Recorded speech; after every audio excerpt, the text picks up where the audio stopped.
Mesdames et messieurs, bonjour. Renaud, en son temps, avait écrit une chanson « Putain de camion » pour dénoncer tous les malheurs qu'avait provoqué le camion qu'avait percuté le regretté Coluche. Je suis étonné qu'un Liégeois n'ait pas encore écrit une chanson dont le titre serait « Putain de tram ». Car Dieu sait si ce putain de tram aura déjà créé des misères, voire des drames depuis des années. Ne parlons pas de la décision de le faire ou de la mise en route des travaux qui ont déjà pris un quart de siècle. 2. L'estimation du prix du chantier. Ça, c'est à mourir de rire. Si vous prévoyez votre budget comme les génies qui ont calculé celui du tram, on va avoir 100 fois plus de personnes au CPS d'ici peu de temps. 3. L'estimation de la durée des travaux, encore plus catastrophique que la guerre en Ukraine qui devait durer 6 jours.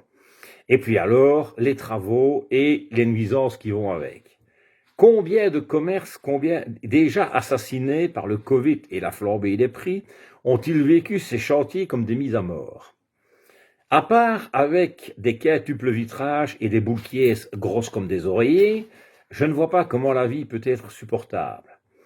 Le boulanger qui a fait ajouter 8 doses de sucre sur ses croissants pour que ça sente enfin un peu la viennoiserie et plus la poussière, la crasse, les gaz d'échappement des bulldozers. Tous ces commerces, à mon avis, ont une bonne raison de voir la fin de ce cauchemar. Mais j'ai lu hier matin dans Sud Presse, c'est vous dire si c'est officiel, il y a un commerce qui se plaint des travaux pour une raison tout à fait différente. Depuis que même les piétons maintenant ne peuvent plus circuler en Ferronstrée autrement qu'accompagnés par un ouvrier ou un responsable du chantier, peut-être même d'ailleurs avec un casque et une balise de détresse, on ne sait pas, c'est la Love Boutique, appelée dans d'autres pays sex shop.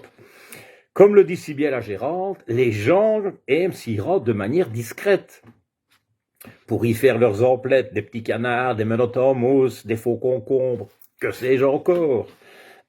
Je suppose qu'elle doit être accompagnée à l'aller comme au retour. J'entends déjà l'accompagnateur lui souhaiter une bonne soirée, madame, une bonne soirée, en gueulant bien fort pour couvrir le bruit des machines. Tout cela peut faire sourire, évidemment, si vous n'habitez pas l'endroit. Mais franchement, quel drame pour ces gens. Et comme si ces pauvres commerçants, et je le pense vraiment, n'étaient pas assez malmenés, j'ai lu aussi, la cerise sur le gâteau, la ville cherche une solution pour les indemniser. Elle cherche une solution. La région offrirait une indemnisation qui pourrait aller jusqu'à 100 € par jour, sans concombre. Le prix d'une boîte de cartouches envoyée à l'Ukraine. J'espère que tous les commerçants liégeois qui auront été affectés auront quand même un abonnement à ce tram à vie. Voilà mes amis, bon ben moi je joue le 25 février à Wanze, mon spectacle complet. Le jour avant c'est mon pote Vincent Paget. Je joue le 16, 17, 18, 19 mars à la Comédie Ornille, il y a déjà pas mal de réservations parties.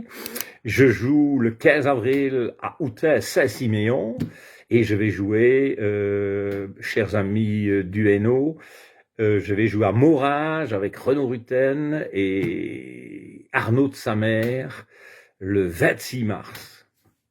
Ce serait pas mal qu'on s'y croise, un peu, quelque part. Hein? Allez, bis à tous.